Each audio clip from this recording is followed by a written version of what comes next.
Saludos cordiales, buenas noches, bienvenidos al programa Hora 25. Ayer terminó el año 2022. La inseguridad, la violencia, las cárceles, el narcotráfico. La muerte de María Belén Bernal al interior de un recinto policial. El año que concluyó ha sido complejo. Hemos asistido a tensiones políticas y sociales, protestas indígenas y pretendida remoción del presidente de la República. La Asamblea, de espaldas a las necesidades urgentes, colectivas, ciudadanas. Se mantienen altos los niveles de desempleo, subempleo y la informalidad se expresa en calles y plazas del país. La reactivación económica no se manifiesta y la pandemia no es doblegada plenamente. El Mundial de Fútbol, una pausa en medio de la fatiga. Nuestros invitados esta noche en el estudio principal de Teleamazonas. Atención, Pedro Donoso, él es el director de ICARE, Inteligencia Comunicacional. Nos acompaña Tatiana Kinga, ella es comunicadora, politóloga. Saludamos a Iván Flores, periodista. Y damos la bienvenida a Alfredo Espinosa, analista de asuntos políticos y sociales. Gracias por estar en la señal de nuestro canal. Aquí empezamos. Belén, buenas noches. Hola Andrés, amigos, muy buenas noches. Quienes hacemos Hora 25 deseamos que empiecen de la mejor forma este 2023 y sobre todo les agradecemos inmensamente por su sintonía durante el año que terminó y por su compañía que estamos seguros seguiremos teniendo durante este nuevo año. Bueno, bien dicen que siempre hay que regresar la mirada al pasado para no cometer los mismos errores. El 2022 fue un año complejo para el país. Una ola de inseguridad y violencia golpeó al Ecuador. Protestas sociales que dejaron nuevas heridas. La clase política que no logró ponerse de acuerdo y un país que anhela días mejores. Les tenemos preparado un resumen de 3 ejes que consideramos fundamentales: inseguridad, política y economía. Veamos.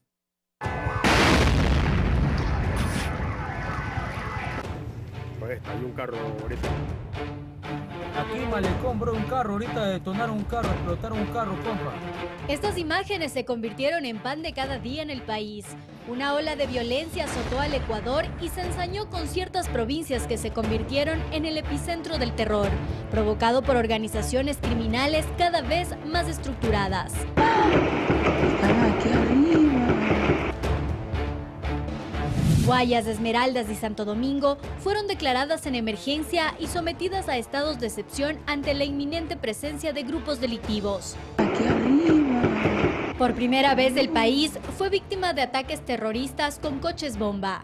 También se atacó a unidades de policías. Se registró más de un centenar de muertes en las cárceles, hospitales en donde se tomaron rehenes e incluso víctimas colaterales de balaceras en las calles. El país terminó el año con una tasa de 15 muertes violentas por cada 100.000 habitantes. Es decir, 4.000 asesinatos marcaron el 2022.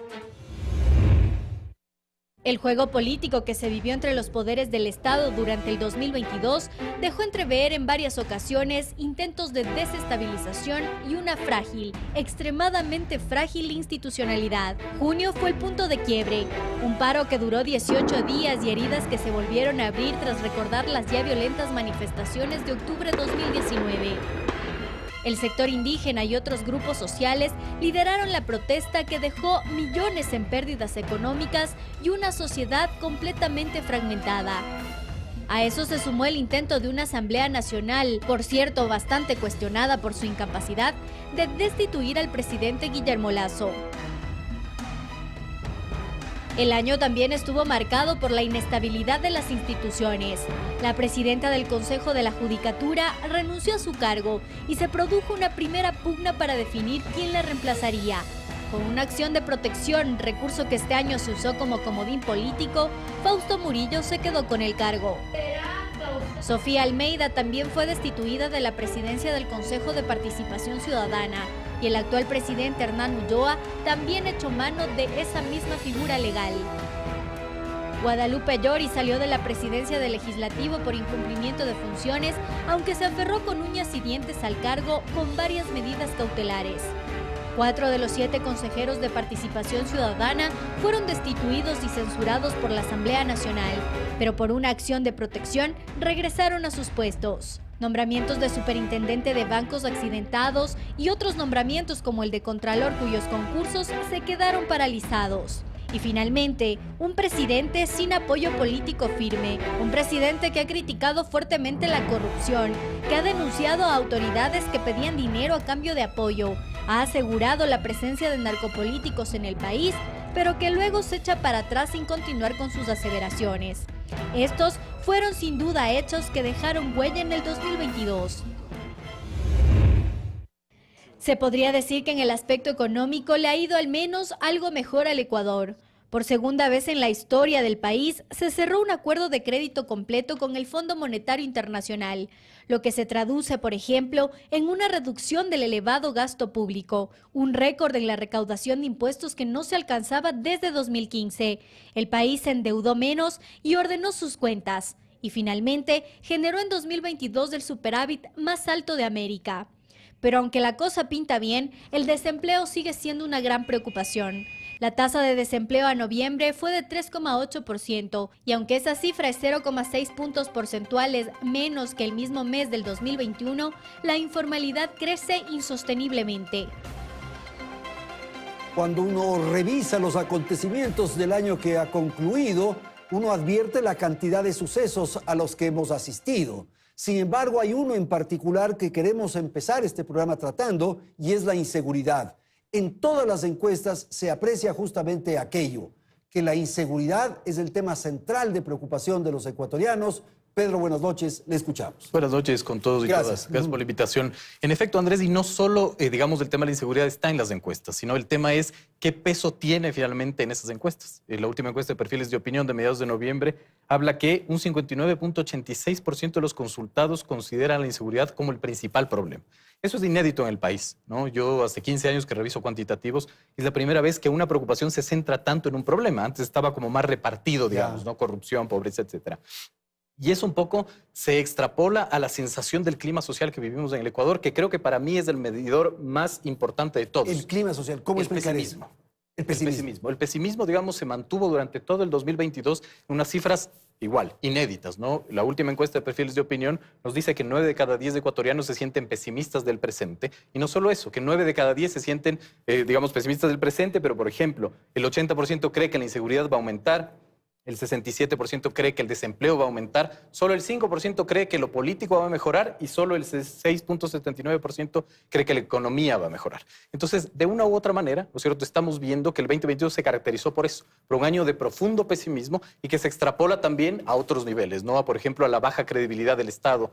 Hago abuso de esta misma encuesta, ¿no es cierto? Solo el 12,06% de los consultados confía en el Estado, cree en el Estado. Y el Estado es la institucionalidad, pongámoslo así en términos generales. Y el Estado es el llamado a administrar las tensiones sociales. Lógico. ¿Qué pasa cuando el Estado no administra esas tensiones sociales? La violencia. La violencia. Ok. Alfredo, por favor, la inseguridad, cómo leer, cómo interpretar, cómo reflexionar alrededor de eso, por favor. Gracias, Andrés. Gracias, un saludo cordial con todos y todas. Sin lugar a dudas, marca, digamos, la hoja de ruta de un escenario sumamente complicado para el 2023, con un Estado que no llega a controlar las cárceles. La crisis del sistema carcelario se traslada hacia las ciudades por el control de determinados territorios y pareciera que estamos o que hemos presenciado escenarios de autoeliminación y de autorregulación en ausencia del Estado. El Estado ausente, se resuelven las tensiones sociales que decía Pedro, Totalmente. entre ellos en las calles, Totalmente. sicariatos, muertos, en fin. Y esto ocasiona serios problemas sociales porque genera otro tipo de fenómenos. Por ejemplo, la migración. Una de las causas para que exista una nueva ola migratoria en el país es precisamente esta, la inseguridad. La alta tasa de inseguridad que existe en el Ecuador, ¿no? Producto de un sinnúmero de causales, precisamente entre estas el Estado ausente. ¿El Estado ausente es el gobierno el que tiene que responder frente a esto o somos todos? ¿Qué ocurre con la sociedad civil que se menciona insistentemente? ¿Qué ocurre con la academia, con los gremios, con las empresas? ¿Qué ocurre con el Ecuador en su conjunto para enfrentar este mal? Por favor. Buenas noches con todos. Buenas noches. Un saludo cordial en este 2023. Yo creo que la sociedad ecuatoriana está llegando a niveles inéditos de tolerancia, el delito, tolerancia de la violencia. Bueno, pero no tolerancia de aceptamos la corrupción. violencia. No la aceptamos, pero está normalizada. Está normalizada desde las actitudes más pequeñas y cotidianas hasta la narcopolítica. Yo creo que en el año anterior, en el 2022, el monstruo de la narcopolítica apenas empezó a salir de la piscina. Y creo que en estas semanas el país y la sociedad en su conjunto se juega días críticos en las elecciones seccionales porque quizá frente a un Estado ausente y desertor en lo social, ¿sí?, las mafias van a empezar a cooptar el país desde la raíz, desde los gobiernos parroquiales, desde las alcaldías, desde las prefecturas y puntualmente en zonas donde hay una crisis social muy fuerte y de años, y también en sitios que son claves para el tráfico de los Iván, negocios ilícitos. esa figura de la piscina, esa fotografía de la piscina, ¿qué testimonio? Un nivel de tolerancia al delito. ¿Por qué? Permítame la audiencia utilizar una frase muy coloquial. La Asamblea Nacional ha quedado en el 2022 como el puerco. Permítanme esta coloquialidad. Ya. ¿Por qué? Porque se detuvo en exhortos, en condecoraciones dudosas, en peleas, en gesticulaciones obscenas, ¿no es cierto? Pero, por ejemplo, hasta el día de hoy, no se sabe qué está haciendo para reforzar los cuerpos legales de seguridad, punto número 1. Y punto número 2, ¿qué está haciendo la Asamblea Nacional para un ejercicio de autodepuración de sus cuadros? Y ausente frente a las necesidades nacionales. O sea, una ley de empleo, por ejemplo. Sabemos que hay 6 millones de ecuatorianos que están en el desempleo o en el subempleo y no hay ninguna iniciativa. Pero sí son muy activos para destituir a la expresidenta Yori o para provocar cuotas y participaciones de poder en otras instituciones. Ahí sí son muy intensos. De allí el 85,6% de desconfianza ciudadana en la palabra de la Asamblea. Ok. Tatiana, somos muy negativos, somos muy pesimistas. ¿Qué está pasando? Bueno, buenas noches. Buenas noches, Muchísimas sí. gracias por la invitación. Creo que ya pasamos del plano de la percepción hacia la realidad misma, ¿no? Tenemos varios actores dentro del Ejecutivo, alineados al Ejecutivo, que han señalado que gran parte del pesimismo que justamente se señala en los ecuatorianos es por lo que se presenta en los medios, es por lo que se está viendo en televisión, pero vemos que ya es una realidad latente, ¿no? Entonces, a mí lo que me preocupa es que a la par de la desconfianza en el presidente, de la inseguridad y de la violencia, hay una crisis institucional. La gente no confía en las instituciones y en el caso específico, cuando se agudiza este tema, es justamente con el femicidio de María Belén Bernal en una escuela policial. Y al finalizar el 2022 tuvimos una cifra de 273 femicidios. ¿Qué está pasando con esto? Las tensiones sociales y las tensiones políticas son normales dentro del juego de la democracia. El problema es cuando el gobierno no logra manejar estas tensiones sociales e incluso crea otras crisis. Ahora, esto de los medios me parece interesante porque ahí hacemos que esto se trivialice, se convierte en un hecho común, no nos llama la atención, un poco en la línea de pensamiento de Iván. Bueno, que nos sigamos matando es cosa de todos los días. ¿Y los medios amplifican aquello o qué? No creo que sea una amplificación, ¿no? Los medios tampoco es que se inventan las cosas, los medios no generan un propio escenario de crisis, más bien sí se vuelve un correlato junto con la comunicación, por supuesto, de qué es lo que está pasando en el país, cómo se está tratando de solucionar esas tensiones sociales y que sí es un poco contradictorio que a respuesta de eso tenemos un presidente que en su momento señaló que no cree que las cifras de las encuestas sean un dato importante y un secretario de comunicación que señala que el pesimismo de la gente es solamente una percepción. Entonces, si vemos que ha habido demandas en todo este año de problemas coyunturales, que de problemas generales, de problemas de la cotidianidad, de lo que la gente habla todos los días, entonces ya no es una forma de que tal vez me estoy equivocando en mi forma de gobernar, es una elección lo que yo estoy haciendo, de esa forma quiero gobernar. ¿Qué piensas, Alfredo? Me parece que en el ámbito de la comunicación lo que se ha vivido es una especie de show. La buquelización de la comunicación gubernamental para tratar de dar muestras o señales de que hay un Estado presente, hay un Estado que está tangible, que está tomando acciones, no se llega a solucionar los problemas centrales y neurálgicos que tiene el país en el ámbito de la seguridad. Eso, digamos, sirve para apagar medianamente incendios, pero no para solucionar el tema desde lo estructural. Ahora, lo que pasa es que da la sensación, por lo menos, de que es una batalla perdida. Esto nos refieren constantemente, que este es un problema que ocurre en toda la región, nos repiten lo que sucede en México, en Brasil, en Colombia, en fin. Y entonces es una batalla perdida y un poco nos cruzamos los brazos.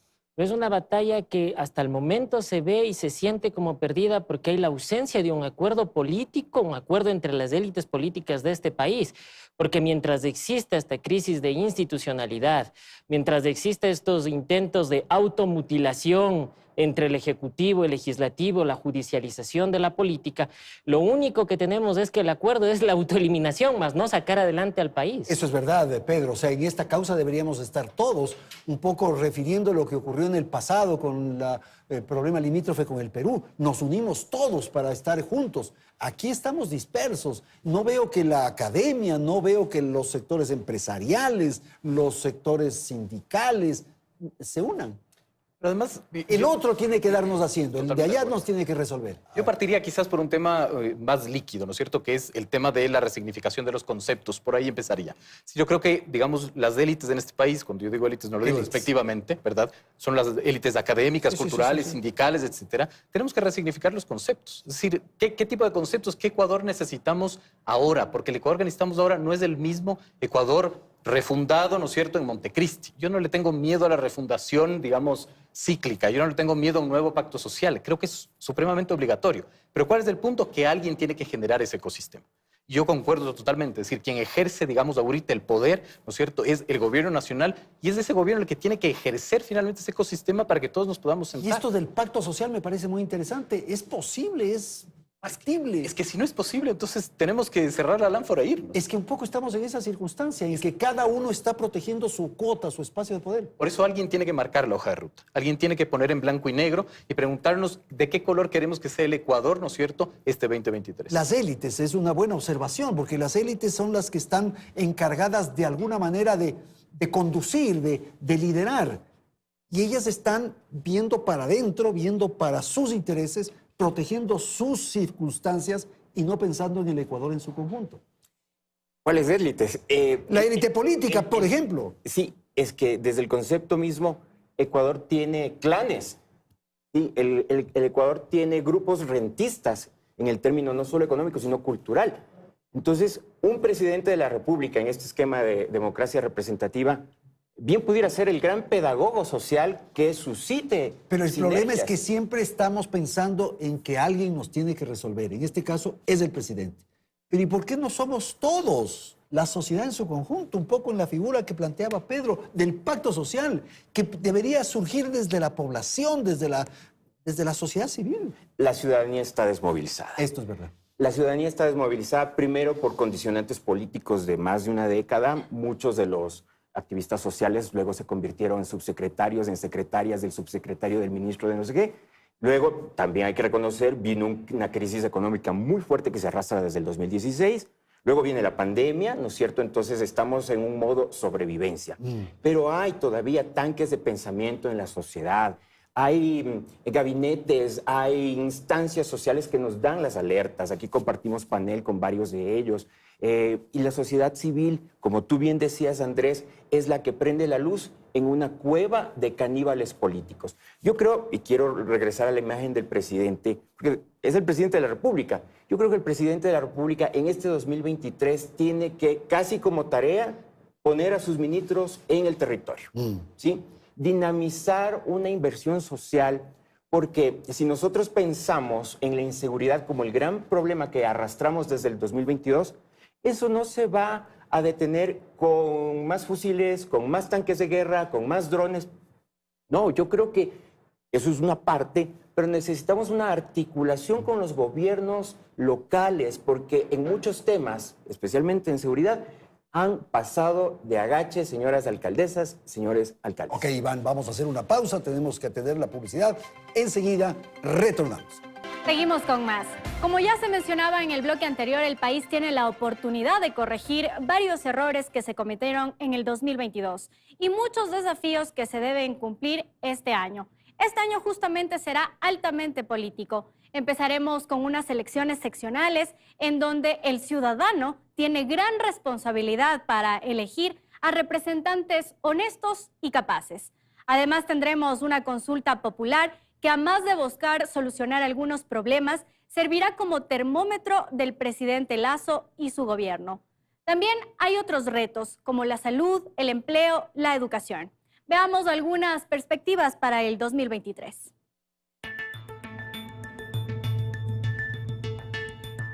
El 3 de enero arranca oficialmente la campaña de miles de candidatos que apuntan a llegar a las alcaldías, prefecturas, concejalías y juntas parroquiales de las 24 provincias del país.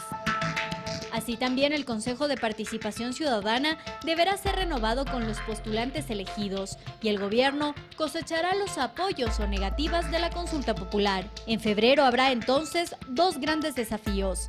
El primero, el que cada ciudadano tiene en sus manos para elegir a sus representantes locales y para definir de manera informada su postura frente a la consulta popular. Por otro lado, el gobierno tiene un amplio desafío de consolidar su capital político a través de la consulta y fortalecer la gobernabilidad. Gobernabilidad que será necesaria tomando en cuenta los anuncios del sector indígena que sostuvieron que ese será el mes en que evaluarán los más de 200 acuerdos a los que llegaron con el gobierno tras los 18 días de manifestaciones y su insistente amenaza de nuevas movilizaciones. Además, si gana la consulta, el reto será mayor, pues el gobierno ha ofrecido que varias preguntas solucionarán en gran medida, por ejemplo, problemas como la inseguridad. Por eso la gente querrá respuestas rápidas. En cuanto a empleo, el gobierno tiene el desafío de crear 500,000 este año, pues en los 4 años planteó la meta de 2 millones de plazas de trabajo. Desafío que debe estar acompañado de inversión extranjera, sumada a una reforma laboral que no llega y que será muy difícil de conseguir si continúa sin contar con el apoyo de la Asamblea. Si hablamos de salud, el gran desafío es reducir el desabastecimiento de medicamentos, que sigue siendo una de las mayores preocupaciones de la gente, así como los insumos que siguen haciendo falta en todas las casas de salud públicas. En educación, reducir el déficit de maestros debe ser una prioridad, así como la rehabilitación de varios centros educativos que por la pandemia, las condiciones climáticas e incluso la delincuencia han visto mermada su infraestructura. En la educación superior, seguirá siendo un enorme reto el resolver la falta de cupos, pues cambiar el modelo de evaluación no significa que el problema ya encontró solución. Si hablamos de acuerdos comerciales, el trabajo será arduo, pues en el 2022 no se lograron los tratados con Estados Unidos, tampoco con México, y por consiguiente el Ecuador no ingresará, al menos por ahora, a la Alianza del Pacífico. Con China, si bien el tema está en la recta final, tampoco hay una firma de por medio.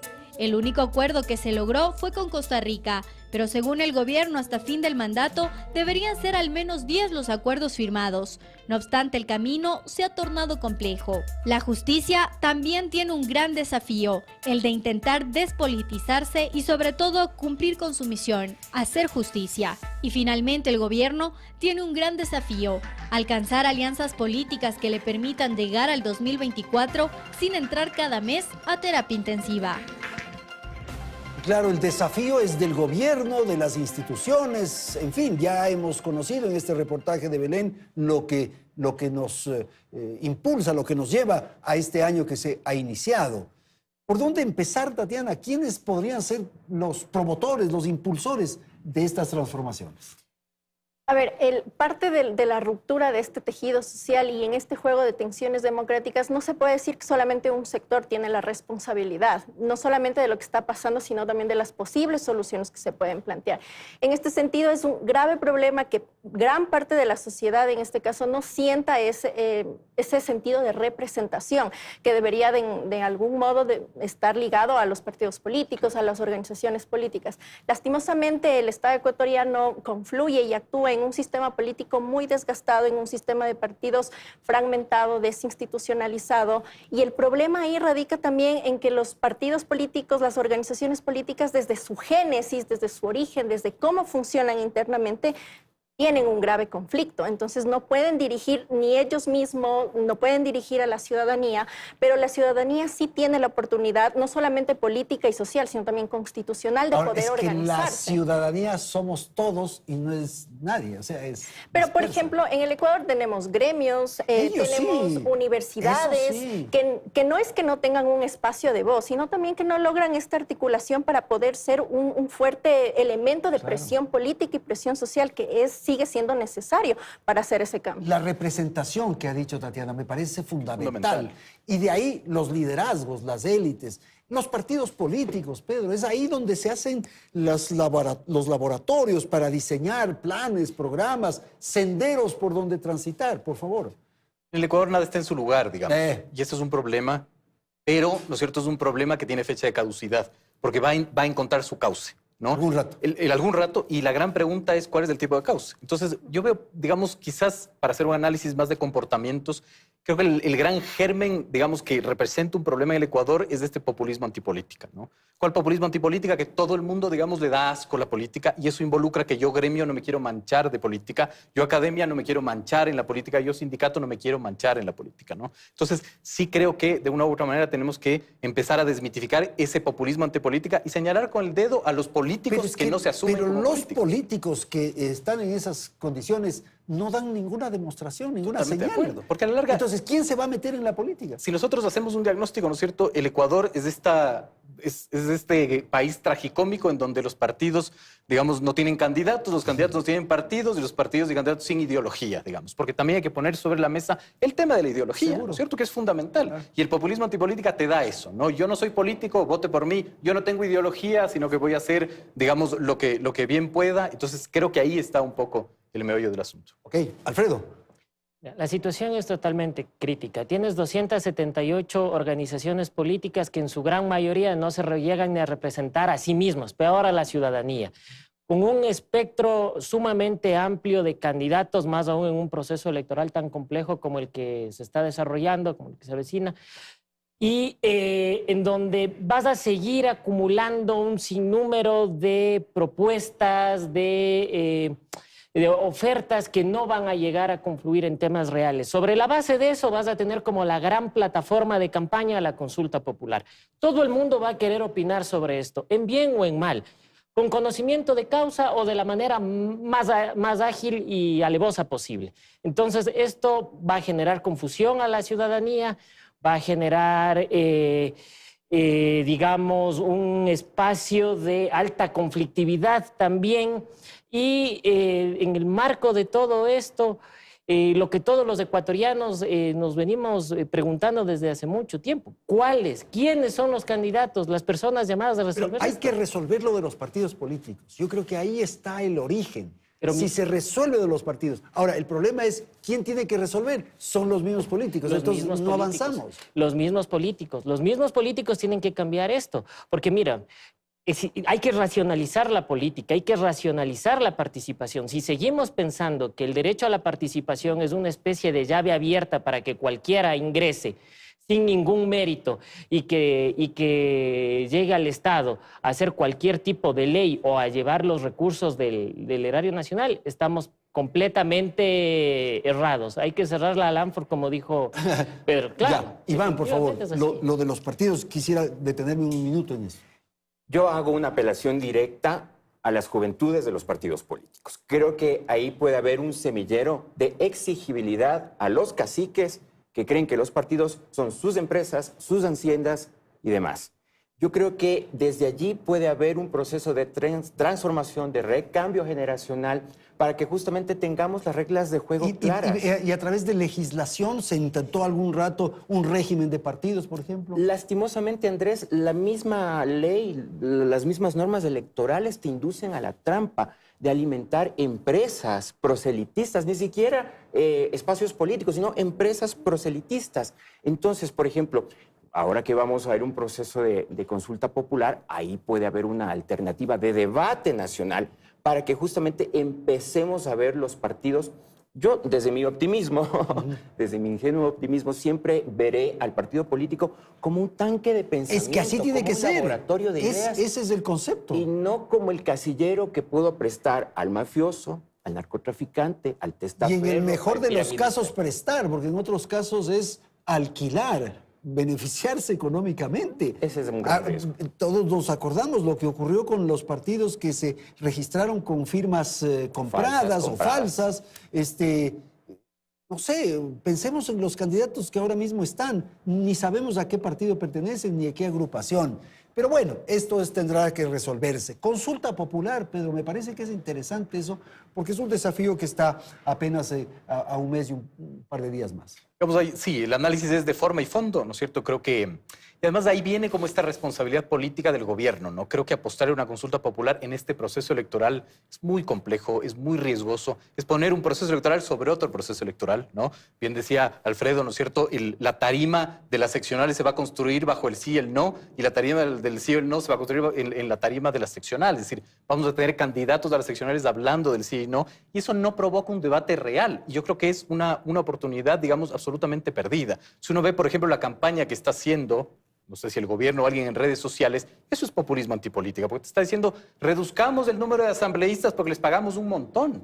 ¿Cuánto cuesta la democracia? Hay que preguntarse cuánto cuesta la dictadura. Esa es la pregunta, no cuánto cuesta la democracia. La democracia tiene que costar dinero. El Estado es el que tiene que financiar a los partidos políticos, por supuesto. Pero no a estos, pues. A los que tengan que venir, finalmente. Pero el momento en que decimos, el Estado no tiene que financiar a los partidos políticos, que los partidos políticos se financien solos, ¿qué viene? Las maquinarias finalmente electorales. Solo el que puede financiar un partido político puede llegar al poder, y cuando llega al poder Bueno, finalmente... pero ese es un debate difícil de resolverlo, porque también hay quienes dicen, bueno, voy a tener mi cuarto de hora de popularidad, mi posibilidad de hacer una presencia pública. ¿Por qué? Porque el Estado es el que me invita a esta fiesta pagada. No, totalmente de acuerdo, finalmente, pero el Estado lo que tiene que hacer es establecer condiciones igualitarias para que todos participemos, pero además para que los partidos políticos y los políticos se formen como profesión. Yo siempre pongo este ejemplo que parece absurdo, pero es absurdo que venga el político a decirte vota por mí porque yo no soy político. Es como que le permitas al médico operar o al futbolista, tal vez. No soy, sí, digamos, no médico. tiene lógica. Tatiana, por favor. Me parece que el tema de la consulta popular también es un arma de doble filo. Bien señalaba Pedro, esta campaña que se está haciendo a favor de la consulta popular da la impresión de que después de la consulta inmediatamente grandes problemas del país se van a resolver. Y justo en este preciso momento, en la percepción que tiene la ciudadanía del Ejecutivo, del presidente, entonces, ¿cómo va a manejar esa expectativa que está Y creando? hay dos escenarios ahí, Tatiana, que vale la pena mencionar. Que es si pierde el presidente y si gana. Exacto. Porque si gana, tiene que resolver, o la población, lo que tú dices, inmediatamente va a exigirle ya, se resuelve todo y no se resuelve. Exacto, y de fondo la consulta popular, las preguntas planteadas no son preguntas que van a resolver los problemas estructurales de nuestro país. Y en el caso específico de los asambleístas, sí, va a haber una reducción que parece atractiva a la ciudadanía, considerando que también más del 60% de los ecuatorianos tienen una posición afirmativa hasta esa pregunta, pero el tema no pasa por cuántos asambleístas hay en el Congreso, el tema es la calidad de los asambleístas, que es otro debate. Ok, consulta popular, Alfredo, rápidamente. Mira, definitivamente una consulta ciudadana, una consulta popular no se vuelve ciudadana porque tú lo repitas más veces en redes sociales. Quiero ser claro en esto. Esta es una consulta popular del régimen, es una consulta popular que se creó en Carondelet, de asesores, de un buró. Es una consulta que adolece de lo que dice ser, de ciudadanía.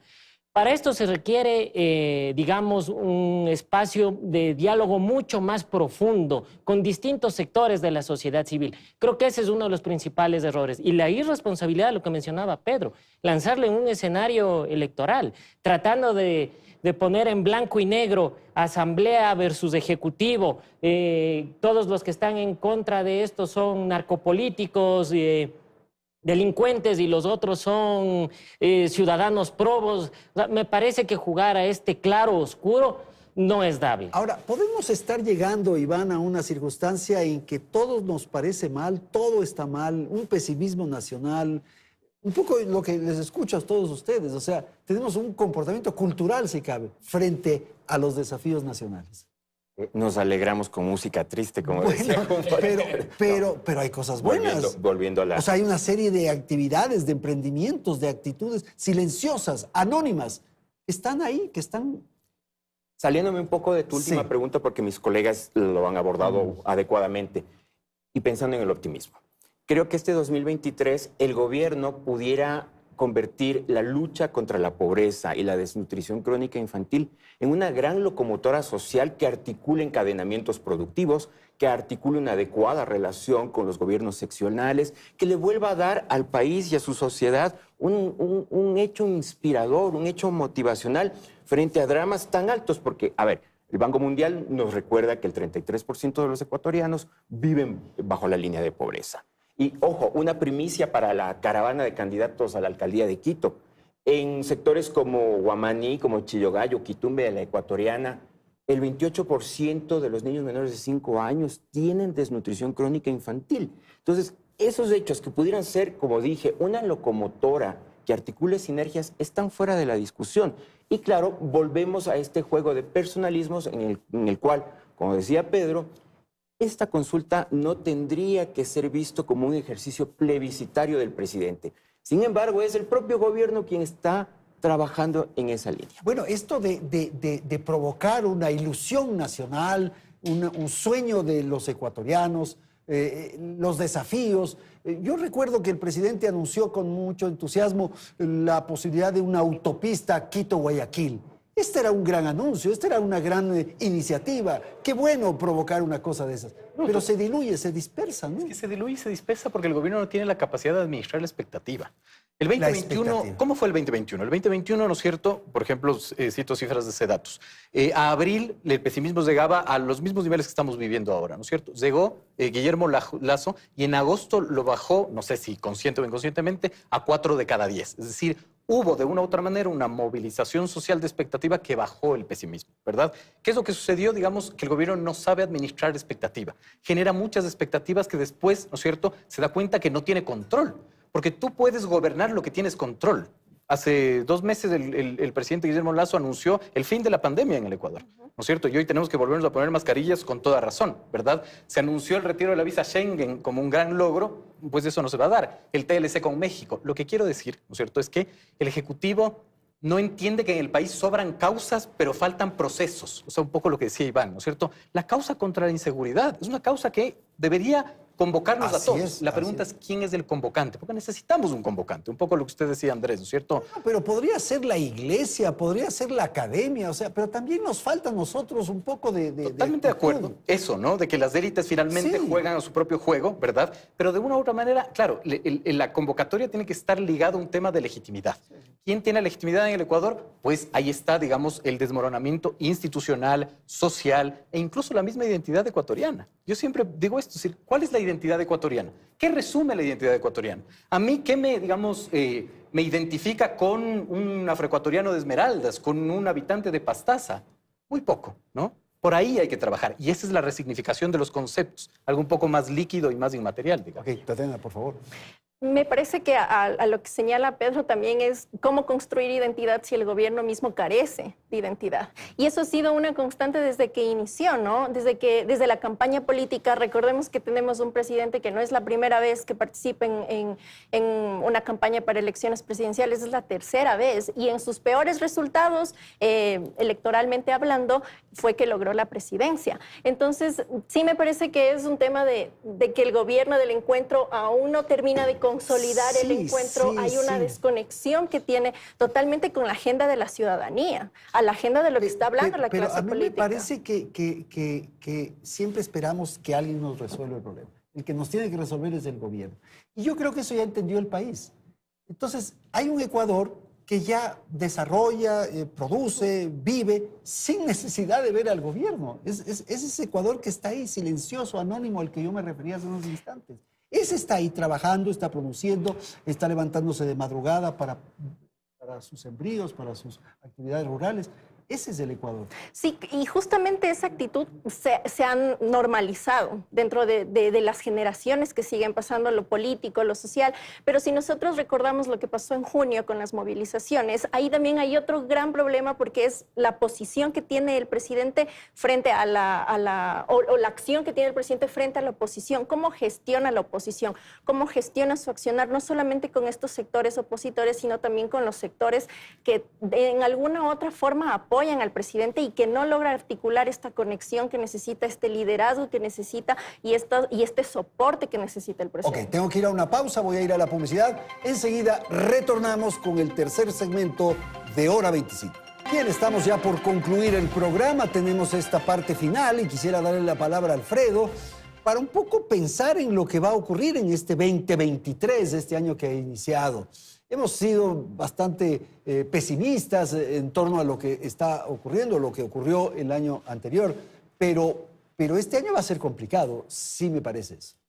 Sí, vas a tener, digamos, un espacio, ¿no es cierto?, de alta confrontación electoral, dada el Bueno, proceso ese electoral, en el primer trimestre, pero digamos. que te ocupa buena parte del tiempo y que se termina convirtiendo en la válvula de escape de todas las emociones sociales que están represadas, ¿no es cierto?, en el país. Todas las insatisfacciones van a ser canalizadas a través del voto, ¿no? Y posterior a eso es donde vamos a ver cómo se van a ir resolviendo los problemas, cómo se va a operativizar lo que mencionaba Pedro, los resultados de la consulta popular, cómo eso se traduce en política pública, ¿no es cierto? Cómo aterriza en algo concreto. Pero también vas a tener cómo el gobierno se va a concebir a sí mismo para llegar a relacionarse con sus opositores, lo que mencionaba nuestra compañera, ¿no es cierto? ¿Cómo va a ser el relacionamiento con el movimiento indígena? ¿Van a existir más escenarios de confrontación, ya no en el ámbito electoral, sino más bien en el ámbito de la movilización, en las calles?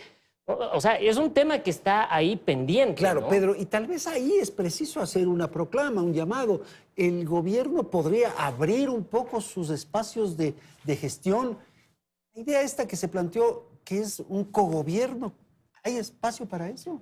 Sí, pero a partir del segundo semestre del año, porque el gobierno le apostó a jugar a lo electoral.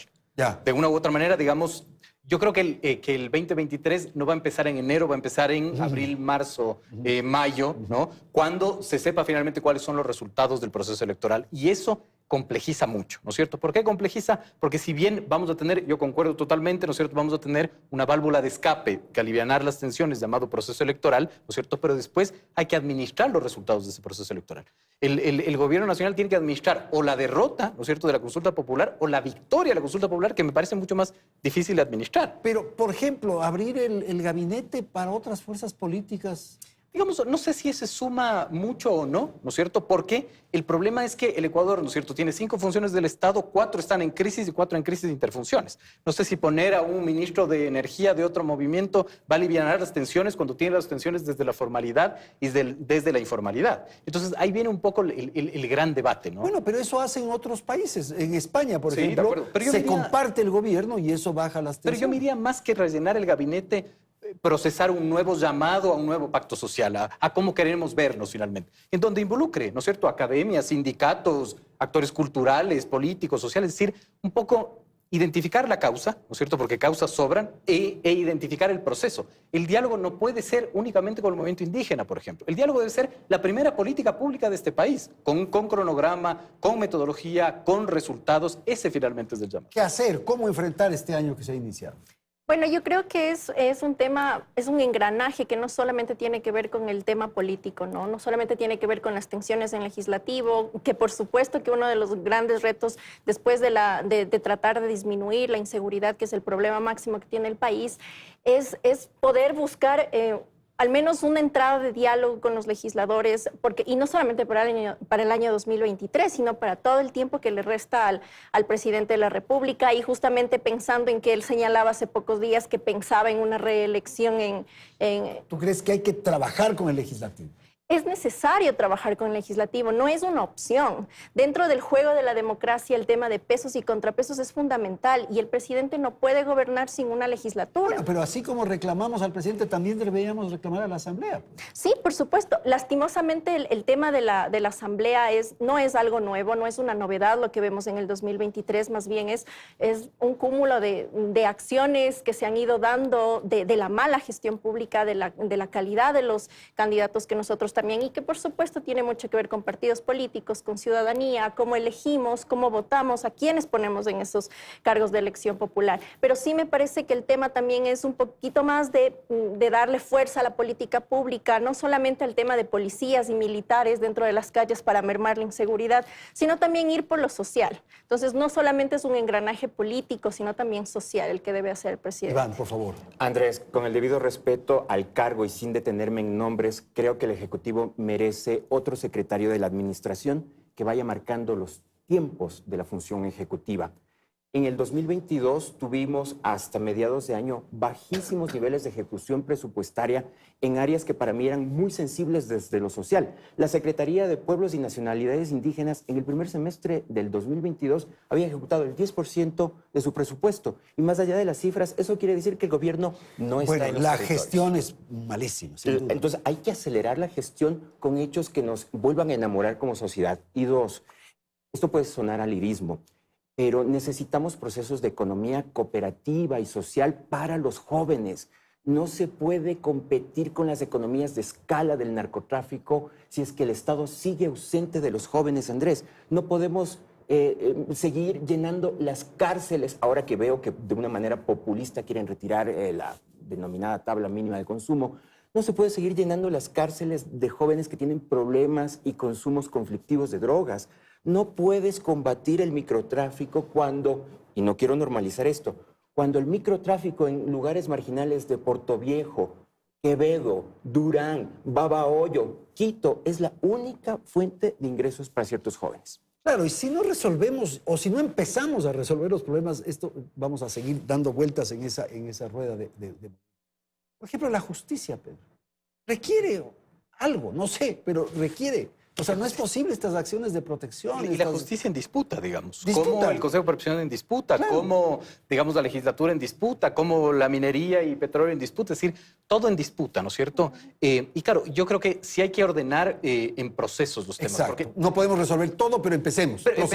pero sobre todo empecemos por algo, y ese algo es tener información. Yo siempre digo esto, el Ecuador es un país subdesarrollado porque carece de información. A mí me impresiona esto, ¿no? La poca información que se tiene de parte de, digamos, los segmentos oficiales es escasa, no es comprobable. Uno no puede emitir política pública sin información. Primero tenemos que entender dónde estamos parados. Bueno, esto es lo que somos. De acuerdo, Esto es lo que somos. pero eso es lo que queremos cambiar. Eso es lo que, pero eso debemos cambiar todos. Evidentemente. Ok. Pero alguien tiene que mandar el correo electrónico. Tenemos que despedir el programa. Voy a pedir a nuestros panelistas una intervención final, 30 segundos cada uno, para un mensaje, alguna referencia. Alfredo, empecemos con usted. Claro, mira, yo espero que este 2023 sea el espacio en el que nos reencontremos, nos redefinamos y sobre todo seamos mucho más analíticos y críticos con el tipo de país que nosotros queremos, con el tipo de democracia al que aspiramos, porque realmente lo que se vive ahora es el preámbulo de un Estado prácticamente fallido. Pero es un comportamiento que debemos tener todos. Totalmente. Debemos ser puntuales en las reuniones, debemos ser honestos en nuestros comportamientos, respetuosos, en fin, esa es una actitud de cada uno de nosotros. Transparentes, Sin duda. prolijos. Por favor, Iván. Pienso para el Ecuador una sociedad de más diálogo y de menos estallido. Ese es tu mensaje. Muy bien, Tatiana. No es tarde para poder tener un Ecuador redefinido, un Ecuador con lineamientos claros, que no solamente tengan una visión sobre la clase política, sino también en realidad sobre la ciudadanía. No es tarde para que el diálogo se convierta en una realidad dentro del país. Y para eso también el presidente y todo su equipo y la ciudadanía tenemos que estar muy atentos. Pedro, por favor. Y yo creo que el 2023 tiene que ser ese momento, ¿no es cierto?, de reidentificarnos, ¿no es cierto?, de reconceptualizarnos, de un poco plantear cuáles deben ser las prioridades en este país y eso, ¿no?, entender que si nosotros no tomamos el rumbo de este país se pierde. desde cada uno de los espacios, lo que yo le decía a Alfredo, cada uno de los espacios que tenemos que ser buenos ciudadanos, Totalmente. tenemos que ser correctos, tenemos que ser responsables, tenemos que ser honestos. Esa es la tarea que nos corresponde. Yo quiero agradecerles muchísimo a ustedes por haber estado esta noche aquí en nuestro estudio, desearles felicidades, éxito, prosperidad, buenas ondas en el 2023. Lo mismo a nuestra audiencia, desearles todo tipo de éxitos y comprometerlos para que nos acompañen durante todo este año. Felicidades, Ecuador.